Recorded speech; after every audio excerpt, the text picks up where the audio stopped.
মায়ের হাতের মজার রান্না, কলার থোড়ের বড়া দিয়ে মাছের ঝোল, খেতে অসাধারণ। এ বড়া দেখতো যেরম সুন্দর, খেইতো সেরম মজা। ও মা, এ কি দেখো হইলো? নাও দিনই নাও। এ দেখো সেই বেড়ে আমাদের কলা গাছটা চাললা, হ্যাঁ ঘরে তো ভেঙে গেল, তো হ্যাঁ, থোড়টা বের করে নিয়ে আসলাম। তাহলে আজকে থোড়টা রান্না করো।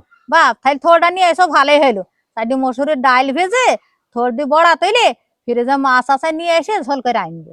তাহলে তো খেতে বেশ দারুণ লাগবে মা, তাহলে রান্না করো। আচ্ছা ঠিক আছে।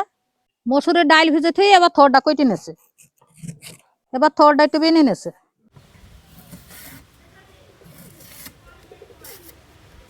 থোড় বেনি নেওয়া হয়ে গেছে, আবার ঘষণিটা ঘষে নিয়েছে।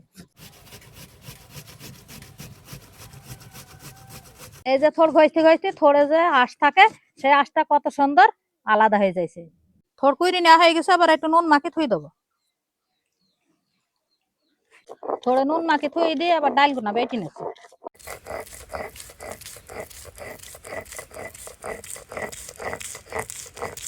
ডাল বাটা হয়ে গেছে, এবার পেঁয়াজ রসুন বেটে নিচ্ছি। সবকিছু বেটে নেওয়া হয়ে গেছে, এবার থোড় গুনা চিপে নিচ্ছে। আর থোড়ে নুন মাখি ছিলাম, তাই সহজেই থোড়ের পানিটা বেরিয়ে গেল।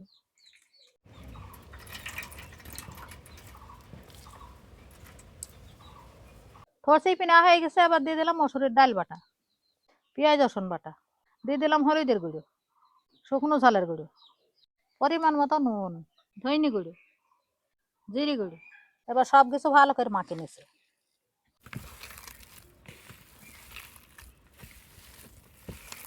মাখি নেওয়া হয়ে গেছে, এবার গোল গোল করে বড়া করে নিচ্ছে। গোল করে নেওয়া হয়ে গেছে, আবার হাতার সাহায্যে চাপ দিয়ে চ্যাপটা করে নেবো। এই যে এইভাবে সবগুলাই বানিয়ে নেবো। বড়া বানিয়ে নেওয়া হয়ে গেছে, এবার তেলে ভেজে নেবো। কড়াই তেল দিয়ে দিয়েছি, তেল গরম হয়ে গেছে, এবার বড়াগুলো ভেজে নিচ্ছে।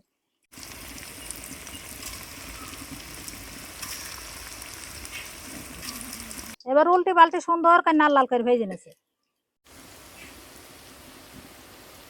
ভেজে নেওয়া হয়ে গেছে, আবার তুলে নিচ্ছে। এবার দ্বিতীয় ফুলো ভেজে নেওয়ার জন্য দিয়ে দিচ্ছে।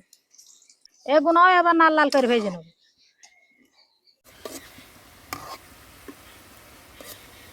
দেখছেন থোড়ের বড়াও কত সুন্দর হয়েছে। এবার শেষ খোলাও ভেজে নিচ্ছে। এ বড়া দেখতেও যেরম সুন্দর, খেইতো সেরম মজা। আর মাছ দিয়ে এনে খাইলে তো আরোই মজা। এই যে সবগুলাই ভেজে নেওয়া হয়ে গেছে, বড়া ভেজে নেওয়া হয়ে গেছে, আবার মাছে নুন হলুদ মাখিয়ে নিচ্ছে। এবার বড়া ভাজা তেলে মাছগুলা ভেজে নিচ্ছে।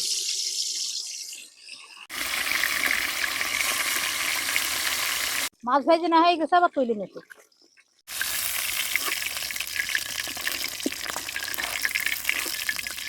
এবার ওই মাছ ভাজা তেলেই দিয়ে দিলাম পেঁয়াজ বাটা, কাঁচা ঝালের কুচি, শুকনো ঝালের গুঁড়ো, জিরে গুঁড়ো, ধইনি গুঁড়ো, স্বাদ মতো নুন। এবার একটু মো দিয়ে দিলাম, দিয়ে মশলাটা কষে নেবো। মশলা কষে নেওয়া হয়ে গেছে, আবার মাছগুলা দিয়ে দিলাম।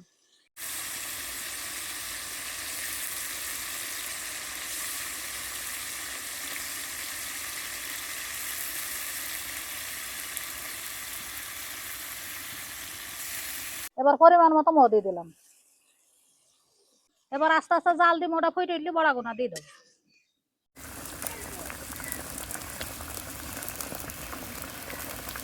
ও ফুটে গেছে, এবার বড়া গোনা দিয়ে দিলাম।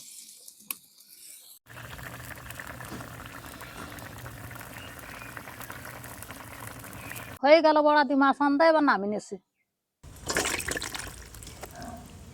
মায়ের হাতের মজার রান্না, কলার থোড়ের বড়া দিয়ে মাছের ঝোল, খেতে অসাধারণ। বিসমিল্লাহ। তো মুখে দিতে দেখলামই, খেতে দারুণ লাগলো। আর ভিতরটাও আপনারা একটু দেখেন, দেখছেন কত সুন্দর হয়েছে। এবার ভাতের সাথে খেয়ে দেখা যাক কেমন লাগে। খেতে তো দারুণ লাগবেই। এইভাবে অবশ্যই অবশ্যই একবার ট্রাই করে দেখবেন, আশা করি বেশ ভালোই লাগবে।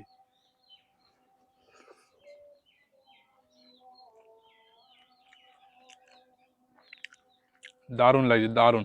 আর মাছও মা রান্না করেছে একসাথে, দুই রকমের মাছ। এটা হচ্ছে ফলুই মাছ, আর এটা হচ্ছে তেলাপিয়া মাছ। তো আমার সাথে মনে হয় জানো, তেলাপিয়া মাছের স্বাদই বেশি। তো এবার একটু মাছ নিলাম, মাছ নি মুখে দিই।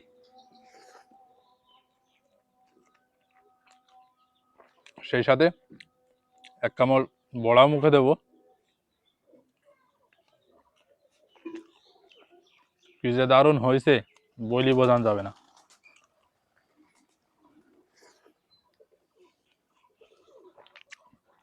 তো আপনারা চাইলে অবশ্যই এভাবে বানিয়ে খেতে পারেন। আর এই বড়াটা যদি মুখরোচক খাবার হিসাবে মানে শুধু বানিয়ে খেতে পারেন, এভাবে তরকারি দিয়ে রান্না না করি, তা তো বেশ ভালো লাগবে। আর এভাবে রান্না করলে তো বেশ ভালো লাগবেই। তো ভিডিওটা আর বাড়াচ্ছি না, এখানেই শেষ করে দিয়েছি। দেখা হবে নতুন কোনো ভিডিওতে। ততক্ষণ সবাই সুস্থ থাকবেন, ভালো থাকবেন। সবাইকে জানাই আল্লাহ হাফেজ।